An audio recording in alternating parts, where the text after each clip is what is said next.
livros e artigos publicados, o nosso entrevistado é engenheiro agrônomo e estudioso das áreas de sociologia e inovação. A nossa prosa de hoje sobre convivência com o semiárido é com o pesquisador José de Souza Silva. Seja bem-vindo à TV Caatinga. Muito obrigado pelo convite. Para começar, eu queria que o senhor falasse um pouco sobre o método que o senhor está desenvolvendo para a construção de projetos de vida comunitários para a convivência com o semiárido. Um quilombo na Paraíba, uma comunidade em Serra Talhada e outra comunidade em Nova Russas, no Ceará, se encontraram em Serra Talhada, cada um apresentou como foi o seu caso, a sua experiência metodológica para construir, revisar passado, presente e futuro. E no último dia, foram 3 dias, no último dia nós pedimos que as 3 juntas consolidassem um caminho metodológico geral, que qualquer comunidade, se fosse pedir o assessoramento deles, o que é que eles proporiam que uma comunidade deveria seguir como caminho metodológico para construir seu próprio projeto de vida comunitário. E entre as coisas que eles mais valorizaram foi, por incrível que pareça, era para construir o futuro, não é? Mas tem que começar com o passado. Então nós tínhamos dito para eles uma premissa no início: só sabe para onde vai quem sabe de onde vem. Então, a maioria dos jovens na comunidade não tinha a menor ideia do passado da comunidade. Tinha um fato, outro fato, mas não sabia contar uma história da comunidade. Isso fortaleceu muito tanto a coesão comunitária, né, se sentindo orgulhosos e tomando conhecimento de determinados processos do passado que não conheciam muito bem, e a identidade, não é, da comunidade. O impacto maior nesse sentido foi o do quilombo, mas todas as 3 comunidades destacaram a importância de saber de onde vem, para poder ganhar critérios para onde vai. Então você precisa de critérios do passado, do presente e do futuro, com o único detalhe original que na minha instituição é inédito, nunca houve um experimento social, para começar. E segundo, um experimento social metodológico. E por fim, para dar autonomia. Esse é o detalhe, para dar autonomia às comunidades, porque foi essa a resposta da pesquisa feita na América Latina. O que faz feliz uma comunidade? Autonomia para influenciar o seu futuro. E se cometer erros? Sim, mas nós queremos cometer nossos erros. Nós não queremos cometer erros porque seguimos a proposta de outros. Nós queremos cometer erros, corrigir os erros, os nossos erros. Mas nós queríamos ter o direito de sonhar. Essa é a metodologia, a possibilidade de uma comunidade sonhar coletivamente. Porque a metodologia é para a construção coletiva de projetos de vida comunitários. Qual a importância da convivência com o semiárido? Só existe uma possibilidade para a felicidade dos povos do semiárido e a sustentabilidade dos seus modos de vida. É conviver com a semiaridez. A semiaridez é um fenômeno muito amplo, muito complexo, que não deveria nunca ter sido reduzido apenas às estiagens que provocam o que outros chamam de seca. Então nós, antes da ocupação do semiárido, nossa hipótese é que os povos indígenas eram felizes e tinham seus modos de vida sustentáveis. E qual seria o indicador disso? Quando chega a colonização portuguesa, os indígenas passaram 250 anos resistindo a essa ocupação. Por quê? Porque povos resistiriam 250 anos defendendo o que não vale a pena, defendendo somente os aspectos, em vez de, as adversidades, diziam para nós que aqui só existiam adversidades, porque os povos passariam 250 anos defendendo somente a diversidade. Não, era todo o contrário. O colonizador, querendo monopolizar a exploração das riquezas da região, então contavam essa história para boi dormir, de que aqui só havia diversidades, o calor e o espinho, né? E os espinhos e os garranchos aí secos e tal. E aí a seca, que tem que ser combatida, a fome, aí chega a palavra combate, que é uma palavra que vem do vocabulário militar, então é um inimigo, pressupõe a existência de um inimigo que você vai ter que combater. Então ainda hoje a gente fala de combate à fome, combate à pobreza, combate à seca. Isso é inapropriado totalmente, porque não existe um inimigo, inclusive a semiaridez é positiva. Esse é o semiárido mais populoso do mundo, porque 55% das terras continentais são áridas ou semiáridas. E dos semiáridos do mundo, esse é o mais populoso. Por que seria o mais populoso? Porque é o melhor. É onde tem mais possibilidades, mais potencialidades, inclusive de chuva. Nunca houve na história um ano que não choveu em qualquer que seja o município do semiárido. O problema é a extrema irregularidade na distribuição geográfica e temporal. Por isso, as tecnologias sociais para a convivência são tecnologias que levam as famílias a, na hora da chuva, qualquer que seja a hora que ela chova, a captação da água, o armazenamento da água, o uso da água sem desperdício, o reuso da água, etc. e tal, não é? Então, sem convivência não haverá comunidades felizes nem modos de vida sustentáveis. Então não precisamos só de tecnologias sociais, precisamos também de tecnologias políticas. Se não existisse uma política para as cisternas em todo o semiárido, a cisterna existe há milênios, mas por que nunca esteve nos programas? Porque não interessava, a indústria da seca queria trocar água por voto, não é? Então, considerações políticas, tecnologias políticas, decisões políticas, tecnologias institucionais. Então, se não fossem as organizações sociais, os movimentos sociais, nada disso teria acontecido também. Se não existisse a ASA, o IRPA e outras organizações sociais no semiárido, então necessitamos também de tecnologia institucional. E necessitamos de tecnologia cultural. O próprio povo, os povos do semiárido necessitam mudar a lente cultural que nos mostra aquele semiárido seco, só com adversidades que a gente precisa combater, a seca, e construir outra lente cultural, outra visão de mundo, outra concepção de realidade. Necessitamos transformar o nosso olhar para a própria região. Quer dizer, as comunidades com as quais estou trabalhando estão se surpreendendo quando a gente manda que elas olhem para a sua própria comunidade e descubram quais são as potencialidades que existem. Então, durante mais de 100 anos, todos os programas para ajudar o semiárido começavam com uma lista interminável de problemas a resolver. Então, culturalmente, toda vez que se falava na palavra semiárido, se associava à palavra problema. Então, essa é uma região problema. Então, o que nós estamos fazendo com a perspectiva, com a filosofia da convivência não, essa é uma região viável. O senhor acha que a gente está conseguindo quebrar aos poucos esses estereótipos de seca e miséria atribuídos ao semiárido? Muito lentamente, mas já há muitos indícios, né? Os movimentos sociais, as organizações sociais têm sido absolutamente importantes, relevantes nessa ruptura, não é? Do modelo de combate à seca para essa perspectiva, essa filosofia de vida da convivência.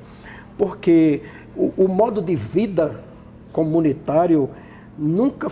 Olha, a felicidade dos povos do semiárido, a sustentabilidade dos seus modos de vida e o modo de vida comunidade de intervenção para a transformação nunca estiveram numa agenda de prioridade. Então, nós temos que nos comprometer, não é com o desenvolvimento rural, é com o bem-viver rural. E o que seria o bem-viver rural? Comunidades rurais felizes com modos de vida sustentáveis. No seu ambiente, na sua área de formação, essa expressão, convivência com o semiárido, já está bem difundida ou ainda precisa ser mais estudada? não está bem difundida. Falar sobre isso, muitos estão informados de que a perspectiva existe, mas estar informado ainda não significa estar compreendendo. E estar compreendendo ainda não significa estar aceitando.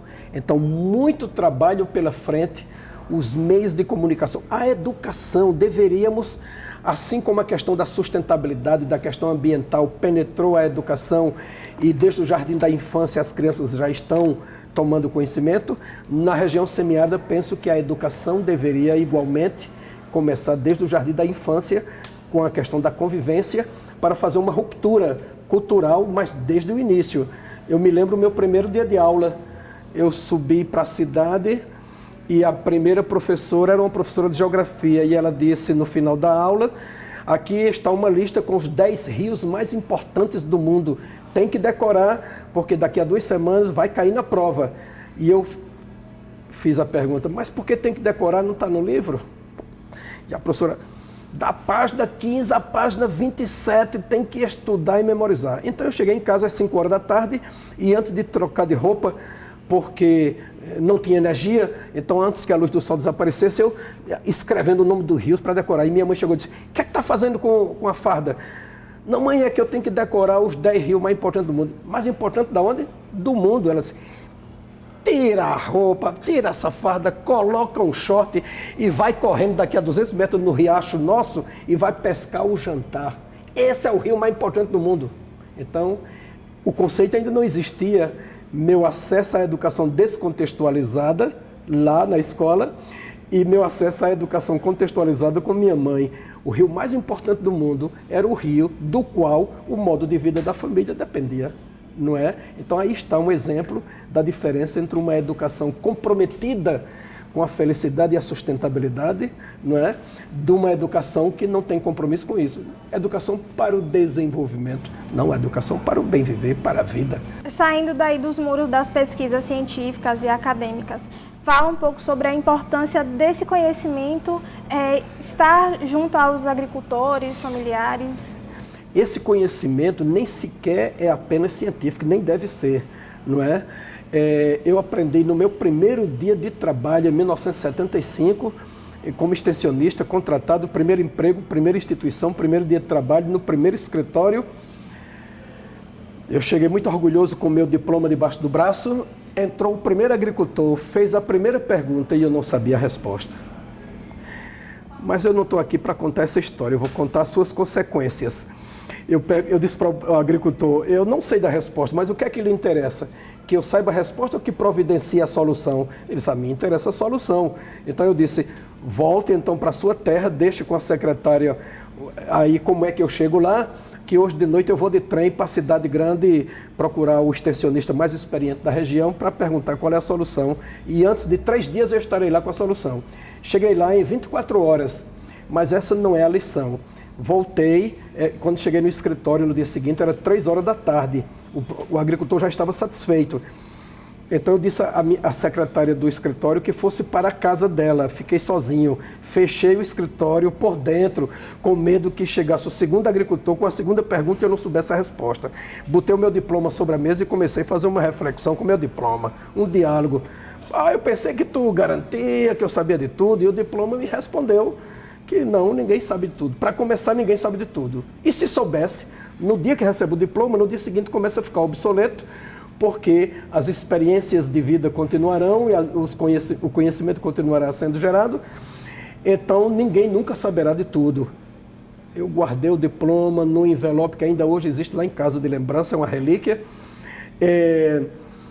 e tomei uma decisão, ser um eterno estudante. E a gente não estuda somente lendo nos livros, estudando nos livros. Eu comecei a perguntar aos agricultores. Então foi aí que eu descobri que não é quem sabe mais, se é o técnico, se é o agricultor. São saberes diferentes que, se dialogarem, algo muito relevante resultará daí, não é? Então, desde esse dia que eu nunca deixei de estudar, mas meu estudo não é somente de livros, é perguntando, não é? É perguntando. Tudo, para mim, Meu método é a pergunta, não é? Meu método é a pergunta. Eu não sou um imitador de Paulo Freire, eu sou uma de suas consequências. Quando se fala em bem viver rural, que o senhor já explicou que não é desenvolvimento rural, quais os maiores desafios? Não, mas o maior desafio é cultural, não é? Porque nós somos os filhos do desenvolvimento. Eu fui formado profissionalmente para o desenvolvimento. Eu pensava que a agronomia ia acabar com a fome no mundo, não é? Então essa ingenuidade política na nossa formação, no paradigma clássico da ciência moderna, não é? Que fica parecendo que a ciência sabe tudo e a verdade científica é a verdade absoluta, nos leva a um pensamento tecnicista muito forte, pensa que a tecnologia vai resolver tudo, e essa ingenuidade não nos permite compreender como funciona o mundo em que você está. Quem inventou as verdades que estão ao redor do desenvolvimento, que nos diz que a meta para todos os povos é ser desenvolvido? Aí a gente, eu quero ser desenvolvido. Então uma educação imitativa, nós cultivamos um conhecimento subordinado cultivamos um pensamento subordinado ao conhecimento autorizado pelo superior, civilizado no passado, desenvolvido no presente. Essa dicotomia superior e inferior é uma invenção política, ideológica, epistemológica. A partir do critério de raça, existem raças superiores e raças inferiores. Até o filósofo importante, Immanuel Kant, fez a classificação social da humanidade utilizando o critério de raça. Primeira raça, no alto da escada evolutiva, a branca, e vai diminuindo até chegar nos negros e nos indígenas, que seria o mais baixo, né? Que seria o mais baixo. E que isso é falso. Mas era conveniente, porque como eles estavam adotando o capitalismo emergente, e o capitalismo na sua insanidade de produção infinita de riqueza num planeta finito, ele se alimenta de 5 ingredientes. Sempre foi assim, continuará enquanto existir capitalismo. Ele se alimenta, sua fome é insaciável, porque como é infinita a produção de riqueza, para isso ele precisa de devorar mercado cativo, matéria-prima abundante, mão de obra barata, mentes obedientes e corpos disciplinados. E não pode ter escrúpulos, senão morre de fome. Então ele viola o humano, o social, o cultural, o ecológico, o espiritual, o ético, desde 1492. Então, o principal desafio é fazer uma descolonização do pensamento dominante, porque se você não descolonizar sua forma de pensar, então você não descoloniza sua forma de ver a realidade, de intervir nessa realidade para transformá-la. E como promover essa emancipação? Obviamente não é fácil, não existe fórmula, não existe receita. No entanto, eu penso que a vantagem no semiárido é a existência de movimentos sociais e organizações sociais que já estão comprometidos com, por um lado, a transição agroecológica, por exemplo, não é? Por outro lado, com a convivência com o semiárido. Eu penso que vamos necessitar que esses movimentos se unam para uma tarefa comum a todos: plantar sementes prenhes de indignação e esperança. Então, para a indignação, a história é uma fonte de indignação. A gente precisa reconstruir a história da ocupação do semiárido para encontrar razões para nos divorciarmos de algumas verdades que ficaram culturalmente consolidadas, influenciando nossas decisões e ações. Então nós necessitamos desse... Esse é o que eu gostaria de ver nos dois movimentos, não é? Tanto da transição agroecológica como da convivência com o semiárido, é a descolonização, a desconstrução cultural, a descolonização do pensamento para liberar nossa imaginação, a gente possa sonhar, não querer ser como eles, querer imitar, querer ser nós mesmos, mas para isso nós precisamos pensar como nós mesmos, e a nossa educação não nos educou para pensar como nós, não como nós mesmos. Para encerrar, o que o senhor acha que falta para que essa perspectiva da convivência chegue a todos no semiárido? O sistema de comunicação, o sistema de educação são dois sistemas absolutamente fundamentais em qualquer sociedade. Infelizmente, O sistema de educação é tão conservador que primeiro a sociedade muda e só depois o sistema de educação muda para se adaptar às mudanças que já aconteceram na sociedade. E quando consegue, demora tanto, a burocracia é tão pesada, que quando finalmente o sistema de educação se transforma para refletir a nova sociedade como ela mudou, a sociedade já estará mudando outras vezes. Então eu creio que nós vamos necessitar, obviamente, do sistema de educação e do sistema de comunicação, mas como instigar esses dois sistemas a definir como seu compromisso número 1, ou talvez como o único compromisso quando se tratar de semiárido. Eu penso que nós precisaríamos da união entre todos os movimentos sociais e organizações sociais comprometidas com o semiárido. Então, eles constituem uma nova institucionalidade, e essa institucionalidade pressionaria os sistemas de educação ou convidaria os sistemas de educação, o sistema de comunicação a uma nova causa, uma nova bandeira na região, não é? Porque se cada um continuar atuando isoladamente, um se compromete, outro mais, outro menos, fica dependendo da sensibilidade dos dirigentes e coisas assim. Mas se houvesse um pacto, não é, um pacto pelo semiárido entre os sistemas de educação e comunicação, a convite desses movimentos que são novos sujeitos políticos, né? Até os que não estão de acordo com eles não podem ignorá-los hoje, são sujeitos políticos do mundo inteiro, né? Os movimentos sociais, com uma debilidade, não estou falando exclusivamente com a questão do semiárido, olhando o próprio Fórum Social de Porto Alegre, né? São milhares e milhares de movimentos, mas às vezes a maioria é muito territorialista. Então, ainda são influenciados pelos meios de comunicação globais que nos dizem que só há um caminho para o futuro, só existe um futuro e o futuro é ser desenvolvido, e isso é possível porque no norte já estão os autodenominados desenvolvidos. Não queiramos ser como os outros, vamos seguir o pensamento de Simão Rodrigues, que foi o professor de Simão Bolívar. Ele disse: ou inventamos ou erramos. Sr. Souza, muito obrigada por sua participação. A TV Caatinga agradece, foi uma conversa muito esclarecedora. Foi um prazer, continuo emocionado com o semiárido, continuo emocionado com as iniciativas que florescem nessa região. Aqui nasceu o Movimento pela Educação Contextualizada, tá entendendo? E estarei aqui outras vezes e sempre à disposição de vocês. E a você, muito obrigada por sua companhia. Até a próxima edição do Entre um Café e uma Prosa. TV Caatinga, a verdadeira imagem do sertão.